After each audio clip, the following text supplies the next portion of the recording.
बड़ी खबर बता दें कि उत्तर प्रदेश के बलिया में बीएसपी के इकलौते विधायक का सपा पर बड़ा हमला। कहा 2022 का चुनाव सपा के लिए था अंतिम चुनाव।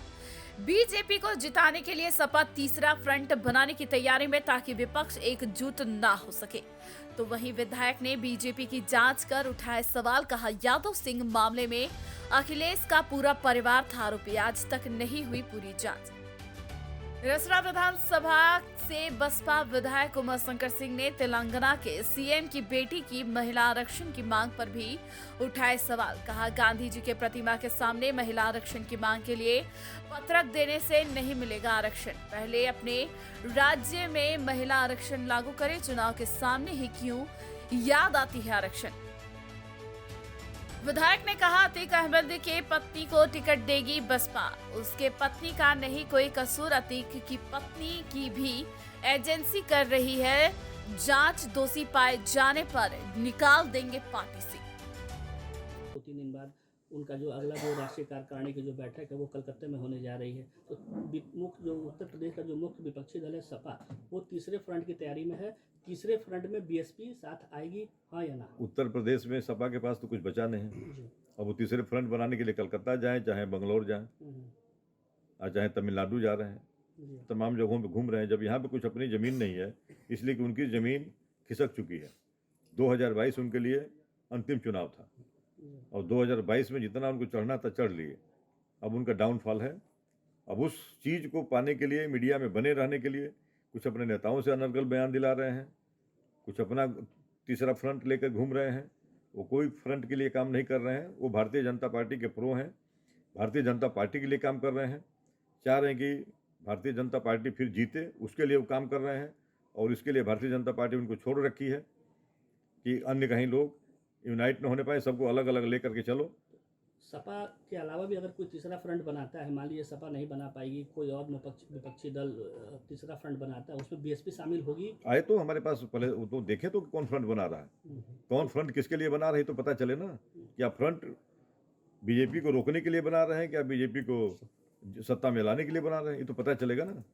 अब अखिलेश जी का आपने नाम लिया तो वो तो बिल्कुल बीजेपी के लिए काम कर रहे हैं, इसलिए कि पूरे उनके परिवार पे आज तक प्रोफेसर राम गोपाल जी पे बताइए, यादव सिंह उसी अपराध में कितने दिन उसी जेल रहे, और जिसमें उनके पूरे परिवार के लोग सारे लोग सेम इन्वॉल्वमेंट है, सभी लोगों का सेम शेयर है।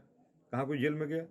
ये तो सब लोग जानते हैं। समाजवादी पार्टी की सरकार थी, उसके सारे कामों की जांच के लिए भाजपा की सरकार आते ही अरेस्टेड हुए। आज तक 6 साल में जांच नहीं हुई। तो किसको मूर्ख बनाते हैं? फिर बीएसपी क्यों नहीं फ्रंट बना रही है? फिर बीजेपी को रोकने के लिए क्या कर रही है, क्या कदम होंगे? बीएसपी ही राष्ट्रीय पार्टी है। देश में 3 ही राष्ट्रीय पार्टियां हैं, भाजपा है, कांग्रेस है और बीएसपी है। बीएसपी अपना काम कर रही है। बीएसपी अभी पंजाब में समझौता की है। इसी तरह से बीएसपी अपना काम कर रही है। बीएसपी जो ग्राउंड पे काम करती है, वो टीवी में काम नहीं करती है। बीएसपी ग्राउंड पे काम करती है और बीएसपी ही राष्ट्रीय पार्टी है। पूरे देश में बीएसपी का जनाधार है, तभी राष्ट्रीय पार्टी है। बीजेपी को अगर कोई रोक भी पाएगी तो क्या आपको लगता है कि बीएसपी ही रोक पाएगी? बीएसपी ही रोक पाएगी, इसलिए कि अब देखिए, बीएसपी जो लोग समाजवादी पार्टी के साथ 2022 में गए थे, अब उन लोगों ने देखा कि समाजवादी पार्टी के साथ हम लोग इतना एकमत भी हुए तो समाजवादी पार्टी नहीं मुकाम तक पहुंच पाई। अब उनको लग रहा है कि हम लोग थोड़ा भी साथ दे देंगे बीएसपी का तो बीएसपी बहुत ही आगे निकल जाएगी। अब वो लोग सारे लोग बीएसपी के साथ जुड़ रहे हैं, इसलिए मुझे उम्मीद है कि बीएसपी ही भारतीय जनता पार्टी को रोकेगी। कौन सी पार्टी आप पत्र लेकर के और महिला आरक्षण की मांग की है, जिसमें तमाम राजनीतिक दल इस समय खड़े नजर आ रहे हैं कि जब चुनाव आता है तभी याद आता है।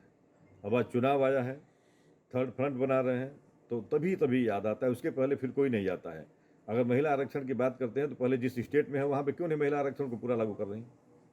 वो तो स्टेट में है ना सर। जातीय तो महिला आरक्षण के पक्ष में बीएसपी नहीं है क्या? कहें हम तो पूरे तरह से भाई सबके, हम तो कह रहे हैं कि तो बात उठी है और तमाम नहीं, बात आज क्यों उठ रही है?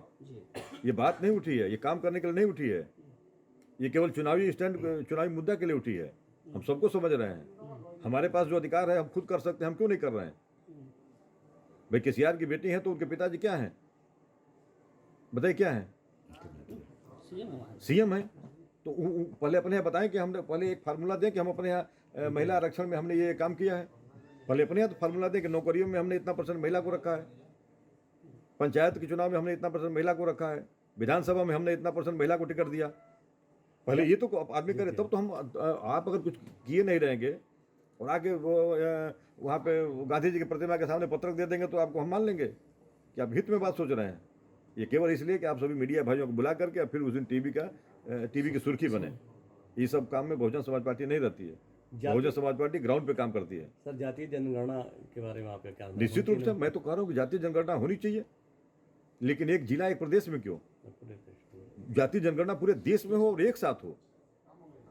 फिर सरकार क्यों नहीं करा रही है? अब सरकार इसमें भारत सरकार को आगे आना चाहिए और पूरे देश में जनगणना एक साथ करानी चाहिए।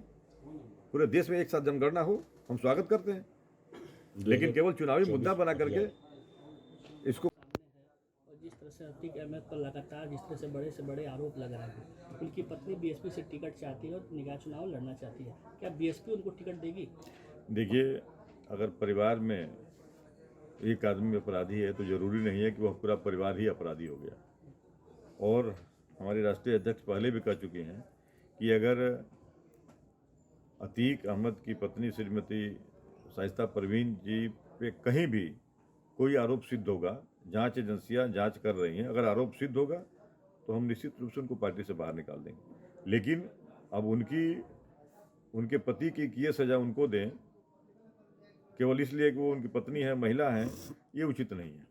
हरि नारायण राजभर ने एक मांग किया है कि सरकार को अतीक अहमद को जेल से निकाल के इनकाउंटर कर देना चाहिए। जो पुलिस वाला इनकाउंटर करेगा उसको स्वर्ग मिलेगा, और उनके बेटे को भी इनकाउंटर कर देना चाहिए, क्योंकि वो जो जेल में हैं और जेल में रहते हुए इतनी बड़ी साजिश और हत्याएं और फिरौती मांग रहे हैं, तो उनको रहना ठीक नहीं है। उनके रहने से बहुत से हत्याएं आगे भविष्य में हो सकती है। क्या कैसे देखते हैं इसको आप? भाई, हरिनारायण जी भारतीय जनता पार्टी के पूर्व सांसद हैं। वो आपसे मीडिया से क्यों कह रहे हैं? उन्हीं की सरकार है, वो अपने मुखिया से कहें। इसको पब्लिसिटी लेने की क्या जरूरत है? इसको क्यों चुनावी मुद्दा बना रहे हैं? जो करना है कर दें, लेकिन इस तरह से आप मीडिया से बुला के कहने का मतलब ये तो केवल एक समाज में और माहौल को दूषित करना है, जिसके लिए भारतीय जनता पार्टी जानी जाती है। तो इसलिए चूँकि मेरा ये मानना है कि जो भी दोषी हो तो कानून का जो है, कानून के साथ जो बाबा साहब ने संविधान दिया है उसके तहत कार्रवाई हो, हम इसके पक्षधर हैं। जो इनकाउंटर हो रहे हैं उसको कैसे देखते हैं? सही कि सरकार सही कर रही है कि गलत कर रही है? नहीं, हम किसी इनकाउंटर को सही माने। ये जो अभी हम तो आज भी कह रहे हैं कि उसको इनकाउंटर नहीं, सरकार मुठभेड़ दिखा कर रही है ना। इनकाउंटर शब्द कहाँ से आ गया? उसको तो मुठभेड़ दिखा रही है कि मुठभेड़ हुआ, लेकिन मेरा मानना है कि मुठभेड़ में ऐसा ना हो कि मुठभेड़ के बहाने कोई निर्दोष किसी की हत्या हो जाए। केवल हम डे वन से कह रहे हैं कि इसकी उच्च स्तरीय जांच हो, जो भी दोषी हो उसको जितनी कठोर सजा दी जाए, हम आपके साथ खड़े हैं। लेकिन निर्दोष कोई, अगर पुलिस केवल इसलिए किसी निर्दोष को इसमें मुलजिम बना दे कि पुलिस सही मुलजिम तक नहीं पहुंच पा रही है, तो निश्चित रूप से ये गलत है।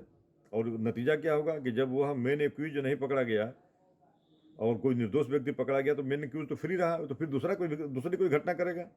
इसलिए मेन एक्यूज को पकड़ के उस पर कार्रवाई की आवश्यकता है। क्या आपको लगता है कि सरकार मेन एक्यूज को नहीं पकड़ने में असमर्थ है? भाई, अभी तो रोज आप ही लोग टीवी पे दिखा रहे हैं कि 10 दिन हो गया, 12 दिन हो गया, अभी सारे अब शूटर पकड़ से बाहर हैं। सर, क्या अगर आपकी सरकार आती है या बीएसपी सरकार में आती है तो जितने भी इस तरह से जो मुठभेड़ कहा जा रहा है, क्या उसकी कोई उच्च स्तरीय जांच कराएगी आपकी पार्टी? अगर मेरी सरकार का अगर थोड़ा भी आपको याद होगा, 2007 से 12 में हमारी सरकार थी, और उसमें आप आज भी जो हम आज अभी कह रहे हैं उसको आज भी वह ऑन रिकॉर्ड है। आप एनसीआरबी का रिपोर्ट निकाल लीजिए, और 2009 से लेकर 2011 की एनसीआरबी की रिपोर्ट